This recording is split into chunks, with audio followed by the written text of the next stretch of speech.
Sit back, relax, unless you're driving. It's time for That's a Freebie.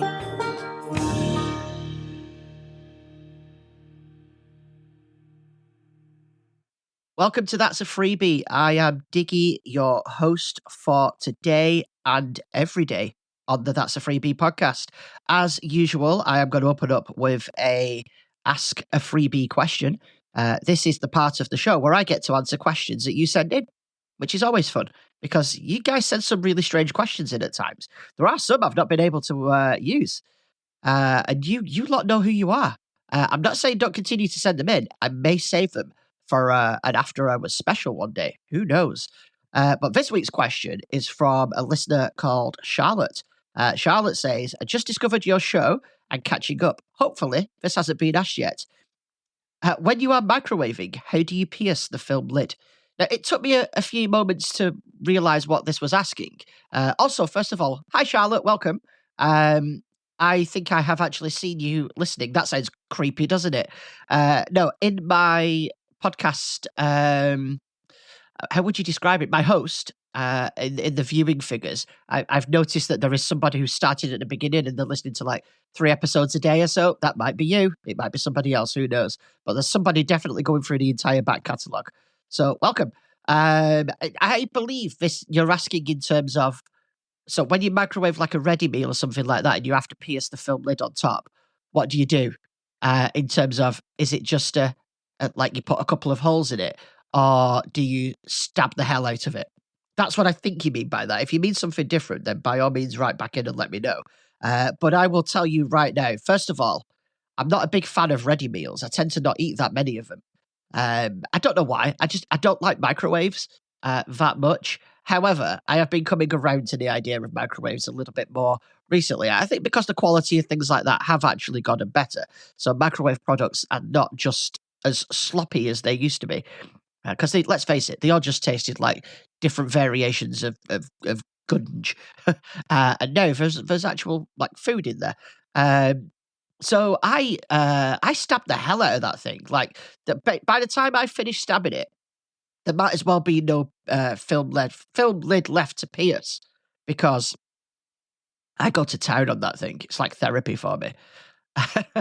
If you would like to ask a question to open up the show, you just head to the show notes or that'safreebie.com and you will find the multi-purpose feedback form.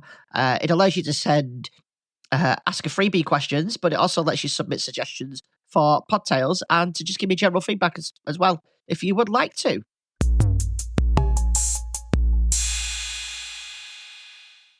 I almost took the kids with me to work the other day. Not on purpose, by accident. I set off to drop the kids off at school and I got halfway to work. Well, I got halfway to the car park I drive to for work before I realised that they were still next to me. And I looked at the kids and I was like, why didn't you say we were going the wrong way? And they just went, we thought we'd wait and see how long it took you to realise. Like, brilliant. So we were on time for school, fortunately. We'd set off early for a completely different reason. And we lost that head start. That was quite hard to say that. So yeah, quick reminder to look around the car before you set off, I suppose. We have also quite recently been trying to choose a new school for my daughter. Not a new school, sorry. She's going into high school. She's not been kicked out of her old school. So it is a new school, but not a new school as in she can't go to her current school. She's in year 6. She's ready to go into high school. And that's much more difficult than I expected it to be. You suddenly care about things that you never thought you'd care about before. And you start to realise that your child is getting older and that you have to think about like how they are going to be as like young adults or teenagers, I suppose is probably a better term, because that's the correct term. And I found myself thinking about things like how's she going to get there? Like we can't drop her off every day, which is going to be the easiest route for her to take and all that kind of stuff. Like not just educational stuff. We went to one school that I was worried about her ability to travel to it, and because it's quite far away. And it was a school for children with special needs, which has been recommended for her. Now, when I was there, I was thinking this looks like it might be a bit too easy for her. Like, she does have additional needs, but it's more that she needs a little bit of support rather than she isn't intelligent kind of thing. And I'm sat there, and they're going about talking about the work that they're going to be doing and giving her examples of it, and it's all stuff that even she's mastered. So I was a little bit worried that she'd be happier at that school, with that school. Obviously, the school she's happiest at is the best, but I was worried that she will choose that school, because we've told her that she gets to choose out of the schools which one she goes to. Obviously, if there's a major reason why she shouldn't go to one, we would step in, but we want it to be as much her decision as it is ours. And yeah, I was really worried. And we got in the car as we were leaving, and she said, "Dad, as much as I liked that school, and it seems good because the classes are small, I don't think it would really challenge me.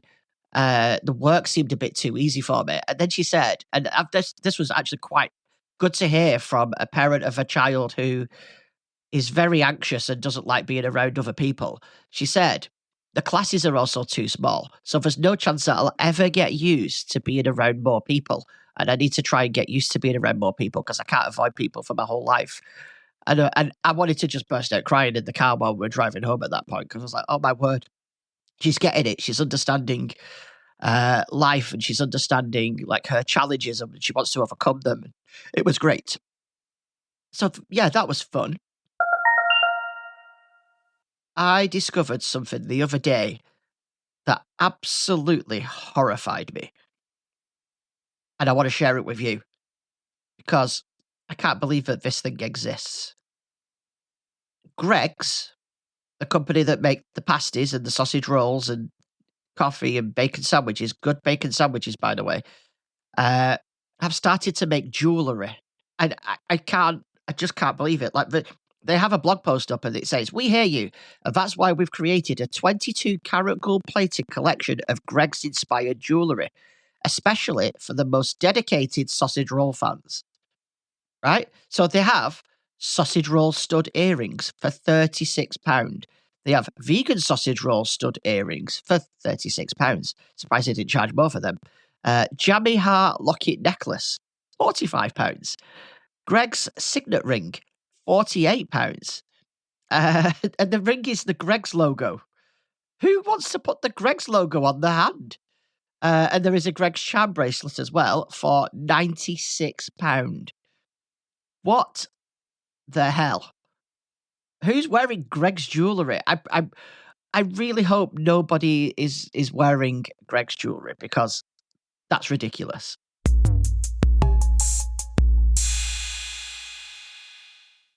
A couple of weeks ago in Podtails, we talked about Pepsi number fever, which I found really, really interesting. So I thought I would have a look for if there are any other incidents that were similar. And I found something called Hoover free flights.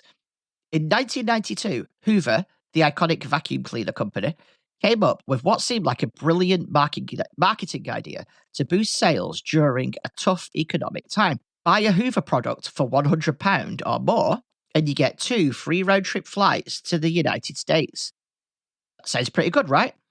Who wouldn't want a trip to America for the price of a vacuum cleaner? Well, as it turns out, this seemingly irresistible offer led to one of the biggest marketing disasters of all time.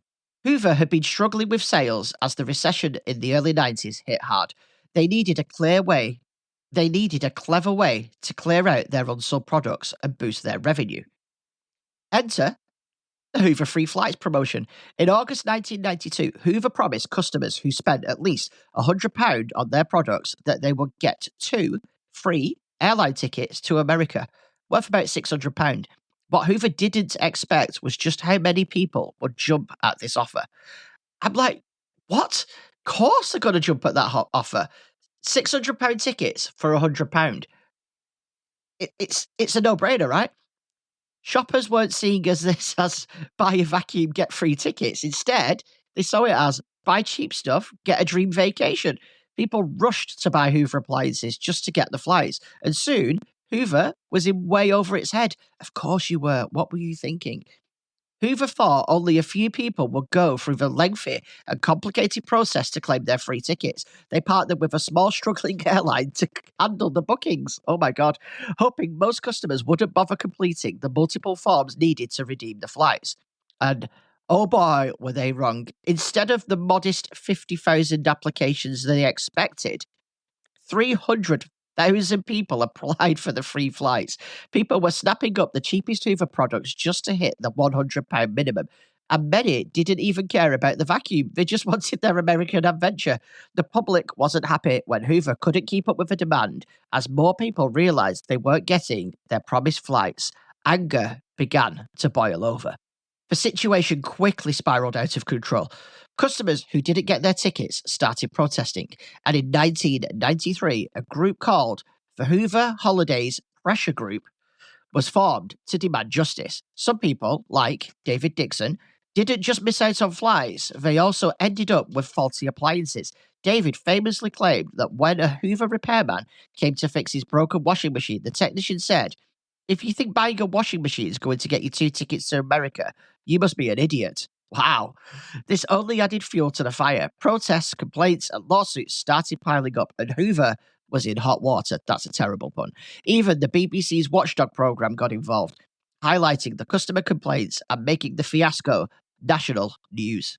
As the scandal grew, heads began to roll at Hoover. Several high-level executives, including the managing director and the vice president of marketing, were forced to resign. Hoover's European division was eventually sold to a competitor, which was Candy. It's interesting, actually. I always thought Hoover owned Candy. It's the other way around. Candy is the parent group.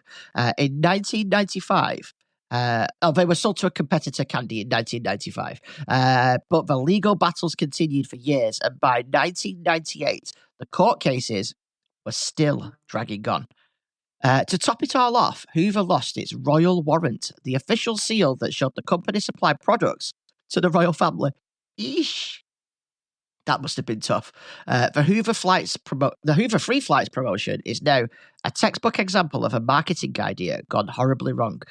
What started as a way to boost sales and clear out inventory ended up costing Hoover millions, damaging their reputation and leading to one of the most infamous marketing flops in history. So, if there's a lesson to be learned from the Hoover disaster, it's this. If a deal sounds too good to be true, it probably is. And for companies, make sure you can actually deliver on your promises, or you might find yourself cleaning up a mess bigger than any vacuum can handle. Yeah, I know that was a terrible joke. I think what we've probably learned from this over the years, though, is because now we have insurance companies underwriting these kinds of competitions. So I think something like this isn't likely to happen again. Let me know, though, what you think. Go to that'safreebie.com /ask, or head to the show notes and click the link there. Send me more examples of these amazingly sounding offers gone wrong, or send me modern day examples of these just to see if the whole insurance underwriting thing actually works.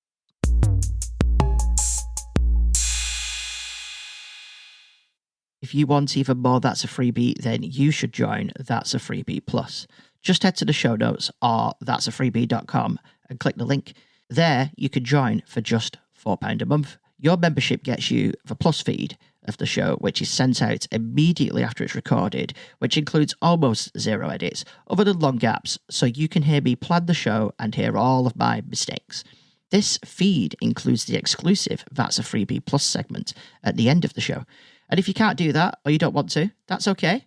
You can still help by sharing the show far and wide and leaving a review in your favourite podcast client of choice.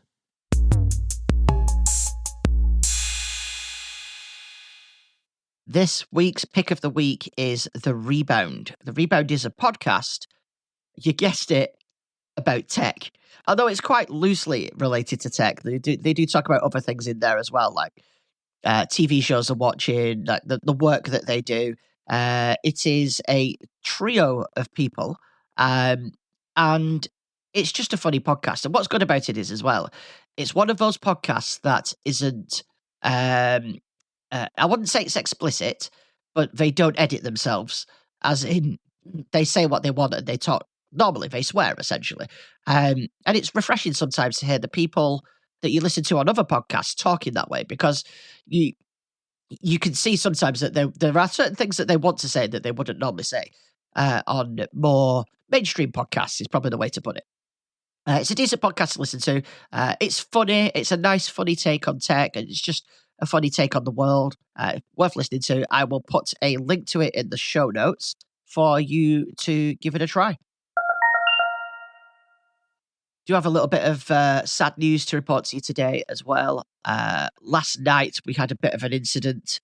Someone actually broke into the house. It was scary, but it happens. It was our own fault. We left the back door wide open, and a big neon sign pointing towards it saying that it was open. So it was definitely our fault.